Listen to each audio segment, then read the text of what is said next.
Tout le monde voit à peu près à quoi elle ressemble, mais pourtant bien difficile de dire dans quel Star Wars elle apparaît. Et pour cause, on la voit dans aucun des 9 films principaux de la saga. Mais c'est qui Ahsoka? En fait, Ahsoka, désormais héroïne de sa propre série sur Disney+, elle a été créée par George Lucas et Dave Filoni pour le film d'animation de 2008, The Clone Wars, et la série du même nom. Dave Filoni, c'est l'architecte de l'univers étendu de Star Wars, notamment de ses séries animées, d'Ahsoka, et co-scénariste du Mandalorian.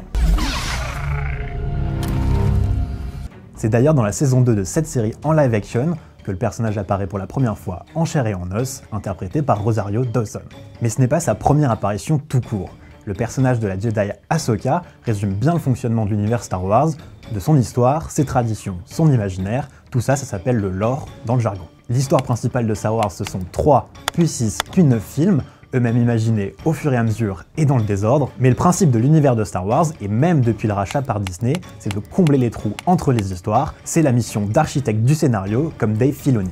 Well, I don't think you wouldn't need to watch any. You really should. They're all available on Disney+, so you can check them out there. Les séries animées que vous n'avez peut-être pas encore regardées nous permettent justement d'en apprendre plus sur le personnage d'Ahsoka. Elle est l'un des personnages principaux de The Clone Wars, qui se déroule entre les épisodes 2 et 3, et c'est un élément très important de l'arc narratif d'Anakin Skywalker, même si on n'en parle jamais dans les films. La Jedi est née à peu près durant les événements de l'épisode 2, ça s'est raconté dans une autre série animée, Tale of the Jedi. Elle devient ensuite la Padawan, l'apprentie d'Anakin, avant de quitter l'ordre Jedi, déçue. Dans une autre très bonne série animée, Star Wars Rebels, Ahsoka se lance à la poursuite du général Thrawn, un super méchant que l'on verra enfin en chair et en os. If we don't stop Thrawn, everything will be in vain. Ahsoka, c'est donc un personnage connu des fans mais pas vraiment connu du grand public. Sauf que ses créateurs en ont fait un personnage très important, essentiel même dans l'univers gigantesque construit par la franchise. En fait, il faut voir cet univers Star Wars comme une pyramide inversée, avec des trous à combler. Le bas de cette pyramide, c'est le principal, l'essentiel, tout le reste donne du poids à l'ensemble, mais normalement, si vous enlevez quelque chose en haut ou au milieu, rien ne s'effondre. A l'inverse, on peut y ajouter les histoires de tous les personnages, de toutes les galaxies très lointaines.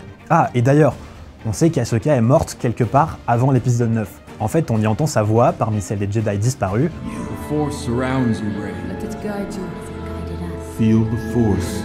Enfin, il fallait pouvoir reconnaître celle de Rosario Dawson avec un seul mot. C'est tout le paradoxe Star Wars. Maintenant, on se demande comment est-ce que c'est arrivé, au bout de combien de saisons. On peut raconter cette histoire en 3 saisons comme un film pour créer toujours plus de contenu. La réponse sera prise en fonction du succès de la série.